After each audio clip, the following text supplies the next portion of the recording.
Last video में हमने सभी साइकिल्स की बैलेंस शीट पढ़ी थी।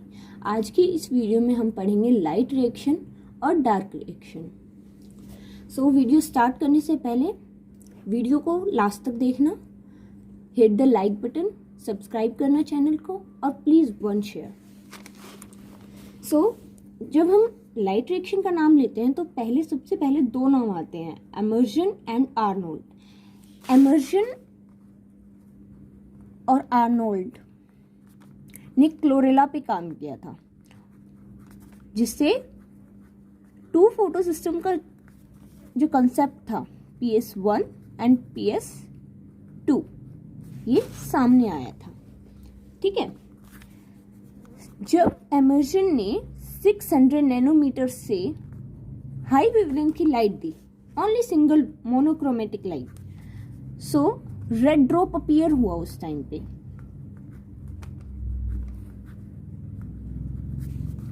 और तब उन्होंने मिक्स लाइट दी, मतलब ज्यादा भी और कम भी, तो फोटोसिंथेसिस में इंक्रीमेंट हुआ, जिसको हम एमर्जन इनहेंसमेंट इफेक्ट कहते हैं। जब हमने सिंगल लाइट दी थी उसके अंदर ओनली एक फोटो सिस्टम एक्टिव था, PS1। ठीक है, PS1 ओनली साइक्लिक में यूज होता है, तो ये साइक्लिक फोटो फॉस्फोराइलेशन था। इसके अंदर PS1 एंड PS2 दोनों एक्टिव थे। ठीक है, तो इसके अंदर दोनों both cyclic and non cyclic photo phosphorylation हुए। ठीक है, अब जो PS2 है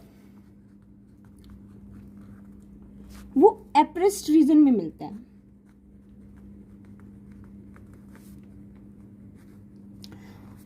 और PS1 वो नॉन एप्रेस्ड रीजन्स में मिलता है। And appressed and non appressed reasons का मतलब क्या है? जैसे मान लीजिए ये हमारे थाइलाकॉइड्स हैं, ये एक दूसरे के ऊपर रखे हुए हैं। जो ये आउटर एरिया है ना, ये है नॉन एप्रेस्ड रीजन, मतलब ये प्रेस्ड नहीं है, हम एक तरह से यूं कह सकते हैं ये सप्रेस नहीं है। और जो ये रीजन है ये कांटेक्ट में है, तो ये है एप्रेस्ड रीजन। सो PS2 एप्रेस्ड रीजन में होता है और PS1 नॉन एप्रेस्ड रीजन में। अब हम लाइट रिएक्शन के बारे में पढ़ेंगे। लाइट रिएक्शन में सबसे पहले आती है Z स्कीम, जिसको हम नॉन साइक्लिक फोटो फॉस्फोराइलेशन भी बोलते हैं। फॉस्फोराइलेशन भी बोलते हैं। तो जो जेड स्कीम है वो स्टार्ट कहाँ से होती है? PS1 से। हमारे पास यहाँ पे PS2 है। ठीक है, PS2 एक रिएक्शन सेंटर है। यहाँ पे जो क्लोरोफिल है उस पे सनलाइट पड़ेगी, इलेक्ट्रॉन्स एक्साइट होंगे। जब इलेक्ट्रॉन्स एक्साइट होंगे तो यहाँ पे एक प्राइमरी इलेक्ट्रॉन एक्सेप्टर होता है। ठीक है, उससे इलेक्ट्रॉन्स कहाँ जाएंगे? प्लास्टोक्विनोन के पास। प्लास्टोक्विनोन से जाएंगे साइटोक्रोम के पास। साइटोक्रोम से जाएंगे प्लास्टोसाइनिन के पास। अब प्लास्टोसाइनिन से ये जाएंगे PS1 reaction centre, PS1 reaction centre पे। यहाँ पे जो क्लोरोफिल होगी उस पे सनलाइट पड़ेगी। अब यहाँ से भी इलेक्ट्रॉन एक्साइट होंगे, तो ये इलेक्ट्रॉन के लिए यहाँ पे एक प्राइमरी इलेक्ट्रॉन एक्सेप्टर होगा। यहाँ से जो इलेक्ट्रॉन होंगे वो कहाँ जाएंगे? पैरेडॉक्सिन के पास। और यहाँ पे जाके जो NADP है वो रिड्यूस हो जाएगा किसमें? NADPH2। ओके,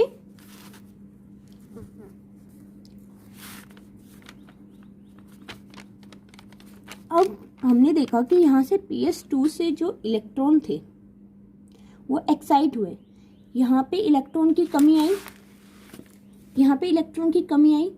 जो ये इलेक्ट्रॉन की कमी है इसको कौन पूरा करता है? Photolysis of water.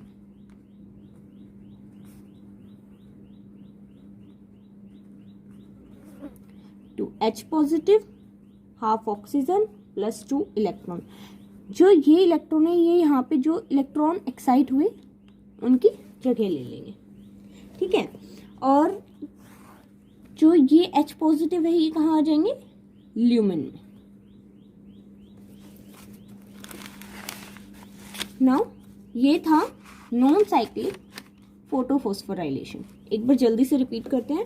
PS2 पे जो क्लोरोफिल थी वहां पे सनलाइट पड़ी, 2 इलेक्ट्रॉन एक्साइट हुए जो प्राइमरी इलेक्ट्रॉन एक्सेप्टर के पास गए, वहां से प्लास्टोक्विनोन के पास गए, वहां से साइटोक्रोम के पास गए, फिर प्लास्टोसाइनिन के पास आए एंड देन फाइनली PS1 के पास।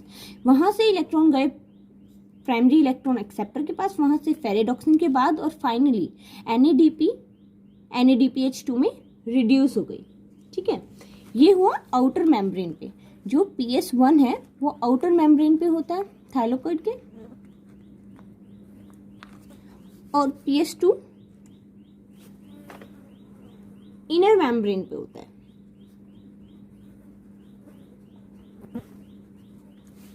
ठीक है।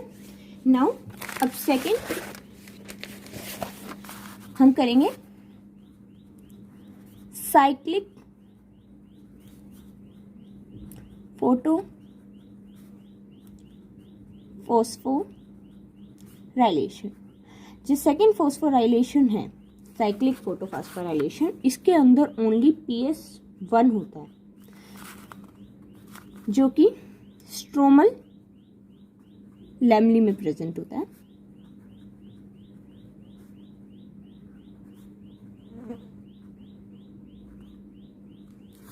ठीक है। इसमें क्या होता है, जो PS1 है यहां से इलेक्ट्रॉन गए प्राइमरी इलेक्ट्रॉन एक्सेप्टर के पास, यहां से गए फेरेडॉक्सिन के पास, फेरेडॉक्सिन के पास जाके यहां से जो ATP थी ADP वो ATP में कन्वर्ट हो जाएगी और इलेक्ट्रॉन आगे जाएंगे प्लास्टोक्विनोन के पास। प्लास्टोक्विनोन के पास जाने के बाद ये जाएंगे साइटोक्रोम के पास, साइटोक्रोम से प्लास्टोसाइनिन के पास, प्लास्टोसाइनिन से फाइनली ये PS1 पर वापस आ जाएंगे। देखिए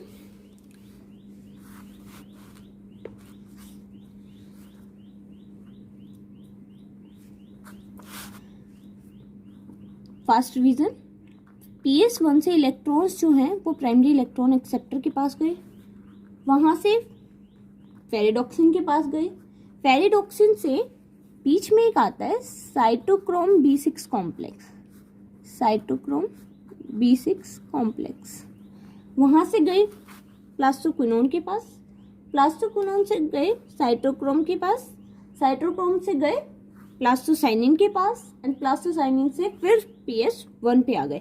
यहाँ पे हम देख रहे हैं कि जो इलेक्ट्रॉन PS1 से निकले थे वो वापस PS1 पे आ रहे हैं। दैट मीन्स इलेक्ट्रॉन्स की यहाँ पे कोई कमी नहीं होगी, इसलिए नो फोटोलाइसिस, मतलब वाटर का टूटना जरूरी नहीं है यहाँ पे, तो यहाँ पे कोई फोटोलाइसिस ऑफ वाटर नहीं होगा, ठीक है। तो अब हम साइक्लिक फोटोफॉस्फोराइलेशन और नॉन साइक्लिक के बारे में डिफरेंस पढ़ेंगे।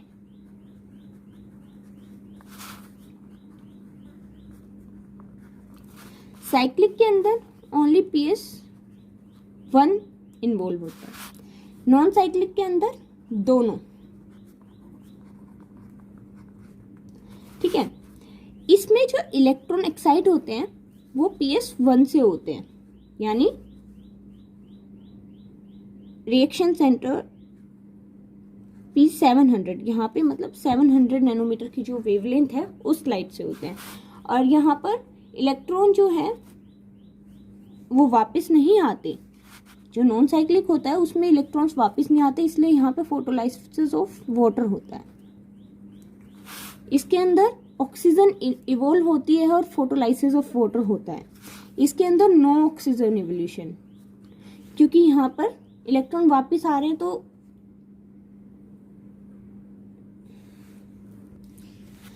सॉरी, जो साइक्लिक वो है उसमें हमारा फोटोलाइसिस नहीं हो रहा है।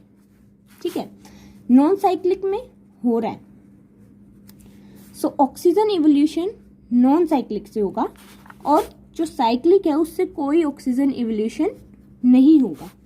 जो साइक्लिक है उसमें NADP जो है वो NADPH2 में रिड्यूस नहीं होगी और नॉन साइक्लिक के अंदर NADP रिड्यूस होगी।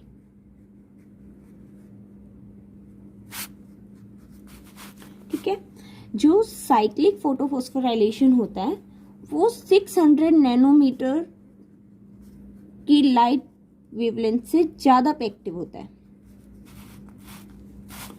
और ये 600 नैनोमीटर से कम वेवलेंथ पे भी एक्टिवेट हो जाता है।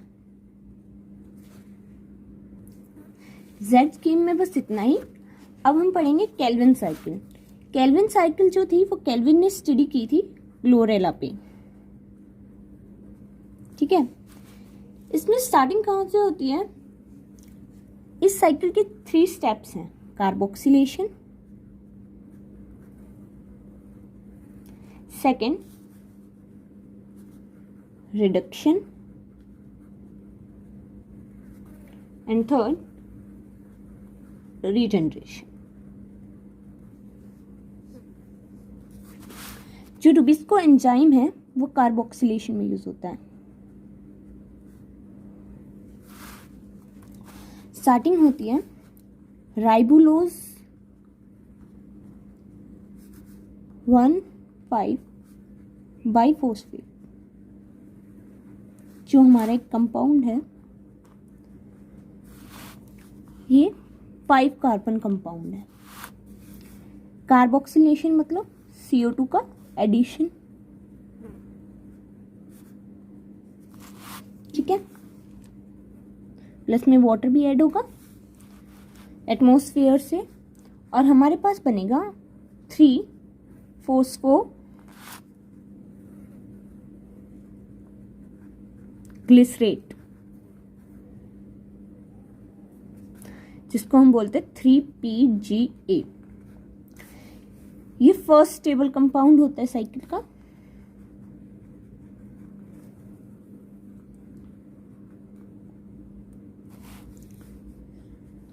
ये 3 कार्बन मॉलिक्यूल होता है, इसलिए इसके 2 मोल्स बनेंगे, दैट मीन्स 2 मॉलिक्यूल बनेंगे। उसके बाद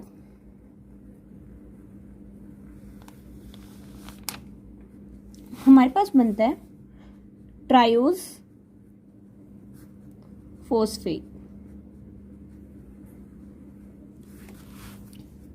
3PGAL, दैट मीन्स 3 फोस्फोग्लिसरल्डिहाइड। ठीक है, ये सेकेंड स्टेप है रिडक्शन। इसके अंदर 2 ATP यूज होंगी प्लस 2 NADPH यूज होंगी,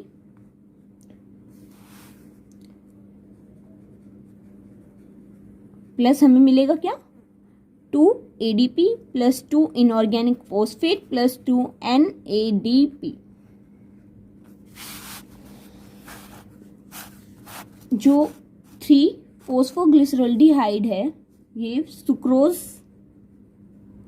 और स्टार्च फॉर्मेशन में यूज हो जाएगा। अब हमने फर्स्ट स्टेप पढ़ लिया कार्बोक्सिलेशन का, सेकेंड स्टेप में पढ़ लिया रिडक्शन। अब लास्ट स्टेप है रीजनरेशन। जो ये थर्ड लास्ट स्टेप है रीजनरेशन का, इसके अंदर 1 ATP यूज होंगे।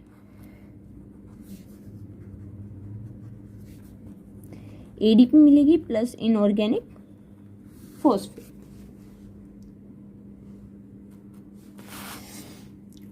हमने क्या पढ़ा था कि 1 ग्लूकोज मॉलिक्यूल के फॉर्मेशन के लिए हमें 6 टर्न्स लगते हैं।